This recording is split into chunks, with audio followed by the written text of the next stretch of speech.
नमस्कार साथियों, भारत की बात में आपका स्वागत है। आज हम कोरोना संकट के दौरान भारत और विदेश की राजनीति किस तरह से चल रही है, उस पर चर्चा करेंगे। साथियों, विदेशों में देखा गया है कि इस दौरान सत्ता पक्ष और विपक्ष ने आपसी एक भाईचारा कायम किया है। आपस की जो दूरियां थी वो कम कर दिए गए और इस संकट को साथ मिलकर उसे आगे की ओर ले जा रहे हैं और एक सबल देश का निर्माण करने में जुटे हुए हैं।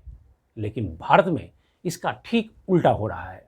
यहाँ सत्ता पक्ष विपक्ष को सहभागी नहीं बनाना चाहती, तो दूसरी तरफ विपक्ष भी अपनी राजनीति अलग कर रही है। आखिर उसे भी जनता को जवाब देना है। लेकिन ऐसी भी बात नहीं है। भारत में इससे पहले भी कई ऐसे मिसाल देखे गए जो भाईचारा और राजनीति दोनों दिखाया। इंदिरा गांधी और अटल जी का संबंध, फिर राजीव गांधी और अटल जी का संबंध, फिर नरसिम्हा राव और अटल जी का और अडवाणी जी का संबंध, तो सोनिया गांधी और अडवाणी जी का संबंध काफ़ी मायने रखता है। इस पर हम चर्चा करेंगे। साथियों, दूसरी बात मैं आपसे अनुरोध करना चाहता हूं कि इस वीडियो को आप पूरा देखें, क्योंकि भारत की बात में हम भारत की एक गंभीर विषय को चर्चा में लाते हैं और उस पर मंथन करते हैं। इस पर कोई चटपटा नहीं है। आप और हम मिलके भारत के लिए एक चिंतन तैयार करते हैं इस वीडियो में और इस कार्यक्रम में। तो आप कृपा करके इस वीडियो को पूरा देखें। देखिए, आगे हम विश्व के वो कौन कौन से देश हैं जो आपस में भाईचारा सत्ता पक्ष और विपक्ष मिलकर आगे कर रहे हैं, इस पर भी चर्चा करेंगे। लेकिन उससे पहले हम भारत की राजनीति पर चिंता इसलिए जाहिर कर रहे हैं कि कुछ ऐसे उदाहरण पेश हो गए हैं जिस पर कि अब इससे साफ लगता है कि वर्तमान में जो राजनीति है ये प्रतिद्वंदी नहीं बल्कि एक आपसी दुश्मनी का रूप ले रखा है। चलिए आगे बढ़ते हैं। काफ़ी दिनों से हम और आप मिलकर देख रहे हैं कि किस तरह से मजदूर कामगार अपने गांव की ओर भागे जा रहे हैं।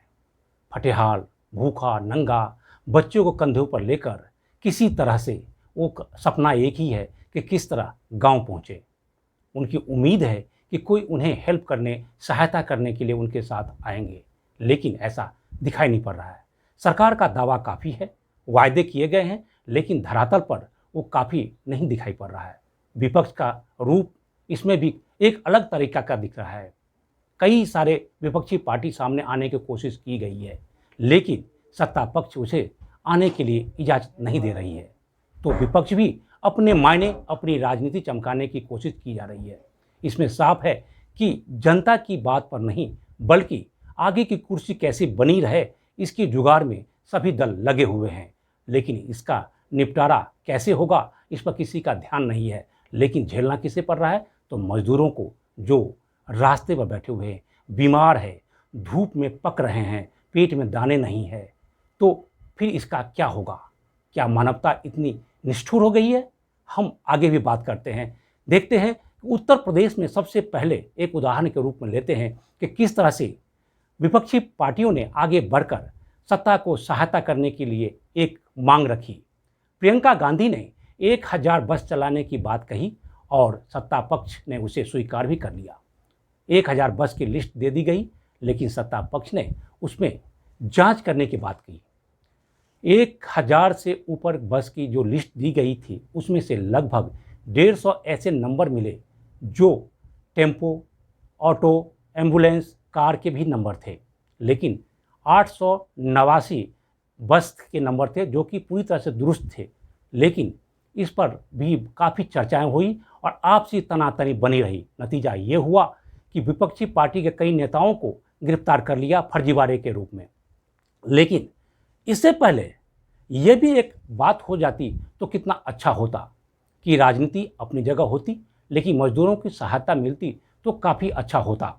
अगर दुरुस्त पाए गए करीब 950 बसों को चलाया जाता तो 2 दिन के अंदर में कम से कम 1 लाख मजदूर जो फंसे हुए हैं दिल्ली और दिल्ली के चारों तरफ स्टेटों में, वो अपने अपने घर को चले गए होते। लेकिन ऐसा नहीं हुआ। आखिर क्यों नहीं हुआ? इसका एक ही जरिया मान सकते हैं कि भविष्य में राजनीतिक पार्टियों को, सत्ता को, विपक्ष को यही उम्मीद है कि अगर जनता की सहानुभूति दूसरे को मिल जाती है तो हमारी कुर्सी खतरे में पड़ जाएगी। इसलिए अच्छा हो कि जनता भाड़ में जाए, लेकिन हम अपनी राजनीति करेंगे और आगे की राजनीति भी आगे बचा कर रखेंगे। इसलिए पूरी तरह से मजदूरों को छोड़ दिया गया उनके भाग्य पर। साथियों, जैसा कि हम लोगों ने पहले चर्चा की थी कि इस वीडियो में हम कोरोना को लेकर भारत और विश्व के बड़े देशों की जो राजनीति हो रही है उस पर चर्चा करेंगे। तो हम इसको अब आगे बढ़ाते हैं। सबसे पहले पश्चिमी यूरोप के कई ऐसे देश हैं जिन्होंने एक कमेटी बनाई जो एडवाइजरी कमेटी के तौर पर काम कर रही है। England, France, Germany, Spain, Italy, ये सारे ऐसे देश हैं जिन्होंने अपने सत्ता पक्ष और विपक्ष को एक जगह लगाया और विपक्ष को भी काफ़ी मायने उसमें रखा गया, काफ़ी बड़े पद पर रखा गया, उनको एडवाइजरी में रखा गया और वो साथ मिलकर देश की इस संकट को दूर करने में जुटे हुए हैं। इसका नतीजा ये है कि विपरीत समय में भी वो देश एक दिखाई पड़ रहा है। लेकिन उससे भी अधिक मिसाल जो दिया है, 2-3 ऐसे देश हैं जिस पर हम चर्चा करना वाजिब समझते हैं। नीदरलैंड एक ऐसा देश है जहाँ पर कोरोना संकट को लेकर सबसे बड़ी जो मिसालें कायम की गई है। यहाँ के प्राइम मिनिस्टर मार्क रूटे ने अपने विरोधी पार्टी के जो सबसे सशक्त नेता थे मार्टिन वेन को स्वास्थ्य मंत्रालय का भार दिया है और स्वास्थ्य मंत्री नियुक्त किया गया है इस कोरोना संकट में। इससे ये हुआ कि वहाँ पर विपक्ष और सत्ता पक्ष दोनों साथ आ गए और सरकार की नीतियों और विपक्षी जो एडवाइस है उसको साथ लेकर आगे बढ़ रहे हैं और नीदरलैंड काफ़ी तेज़ी से रिकवरी करने लगा है। तो एक उदाहरण के तौर पर इसे भी आप देखिए। दूसरा आप देखें अफ़गानिस्तान।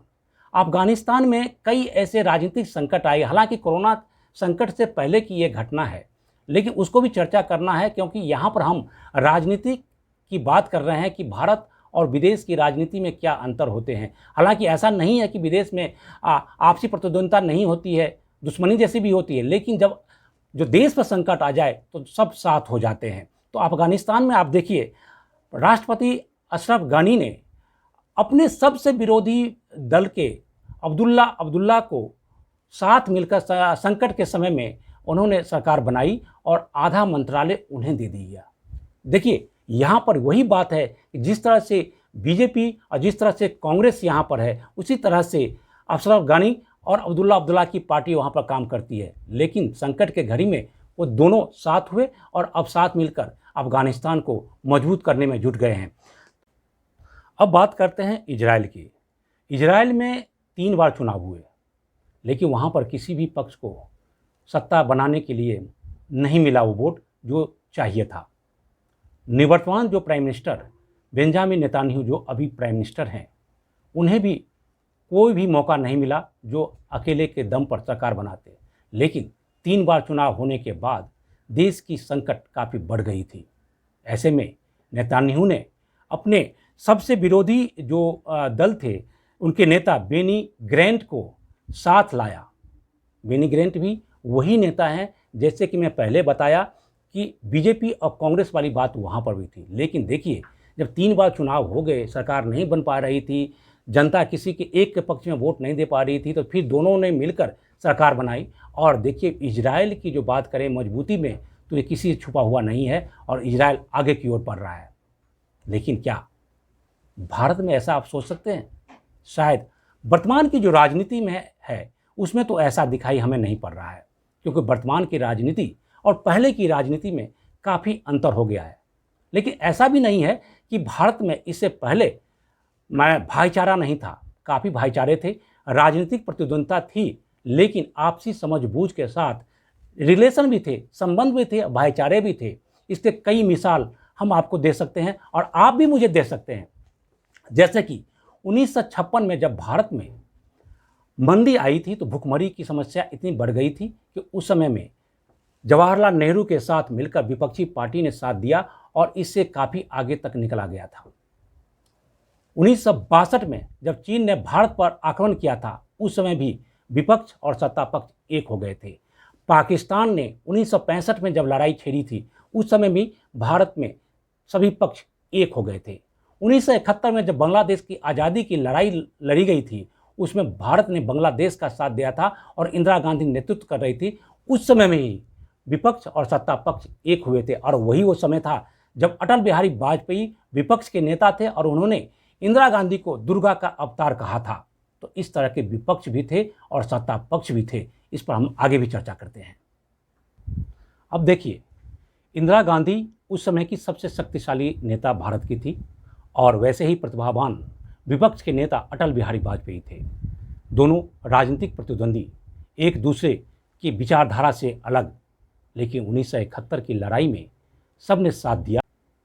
इमरजेंसी के दौरान अटल और इंदिरा गांधी के बीच में काफ़ी तनातनी रही और अटल जी को जेल भी जाना पड़ा था।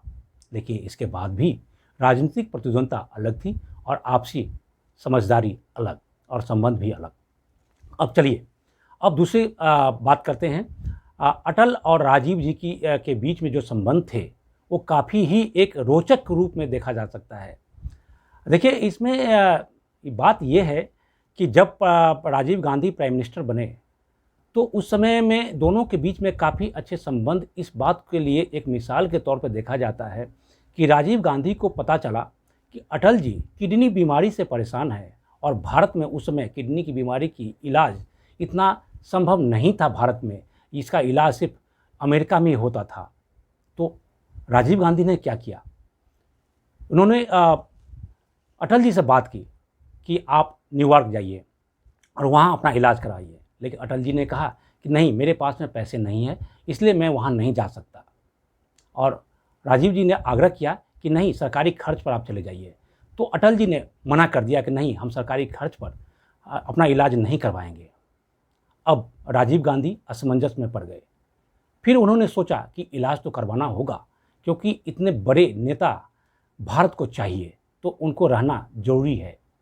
तो फिर राजीव गांधी ने एक प्रतिनिधि मंडल का गठन किया जो संयुक्त राष्ट्र सभा में भारत की तरफ से जाने वाले थे। तो उसमें अटल जी को नेता के रूप में लाया गया और अटल जी न्यूयॉर्क चले गए और संयुक्त राष्ट्र की बैठक के बाद उन्होंने न्यूयॉर्क के एक अस्पताल में भर्ती हुए और उनका ऑपरेशन हुआ और किसी तरह से उनका जीवन दान मिला। तो ये कह सकते हैं कि उस समय की राजनीति में राजीव गांधी और अटल जी का एक मिसाल के तौर पर आप इसे भी देख सकते हैं। सिर्फ यही दोनों नहीं, बाकी और भी संबंध है।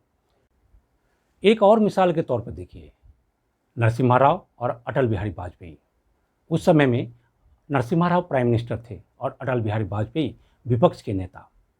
देखिए, जिस परमाणु परीक्षण जो किया गया था अटल जी के समय में, ये वही समय था कि जब नरसिम्हा राव ने एपीजे को लेकर ये पूरी की पूरी प्रक्रिया को उन्होंने एक समापन की तरफ ले गए थे और सिर्फ परीक्षण करना बाकी था। लेकिन अमेरिका को इसका पता चल गया। अमेरिकी राष्ट्रपति बिल क्लिंटन ने भारत से बात की और भारत को प्रतिबंधित कर दिया कि आप किसी भी तरह के परमाणु विस्फोट नहीं करेंगे। और 4 साल के लिए नरसिम्हा राव को हाथ पैर मोड़ के बैठना पड़ गया और कोई भी परीक्षण नहीं कर पाए। एक मजबूरियां थी कि कई सारे प्रतिबंध को देखें या फिर विस्फोट करने की बात जो कही गई थी ना करने की, उसको देखें। तो फिर जब सत्ता परिवर्तन हुआ, नरसिम्हा राव की सरकार चली गई, बीच में 2 प्राइम मिनिस्टर आई.के. गुजराल और देवगौड़ा की बनी। लेकिन जब प्राइम मिनिस्टर अटल बिहारी वाजपेयी बने तो लाफिंग बुद्धा के नाम से एक ये कहावत है कि नरसिम्हा राव ने ही अटल बिहारी वाजपेयी को सारी बातें समझाई थी कि किस तरह से एपीजे ने एक जो परमाणु परीक्षण करने की तैयारी की थी वो अभी भी तैयार है, उसे सिर्फ करने की बाकी है बस। लेकिन संभावना यही थी कि कहीं सैटेलाइट में फिर से कहीं भारत की ये जो कदम है वो उजागर ना हो जाए। तो किस तरह से सैटेलाइट को बचते हुए परीक्षण करना था, इसको आगे बढ़ाना चाहिए। तो अटल बिहारी वाजपेयी और नरसिम्हा राव ने एक रणनीति बनाई और पोखरण के तौर पे आप देख सकते हैं कि परीक्षण किया गया था।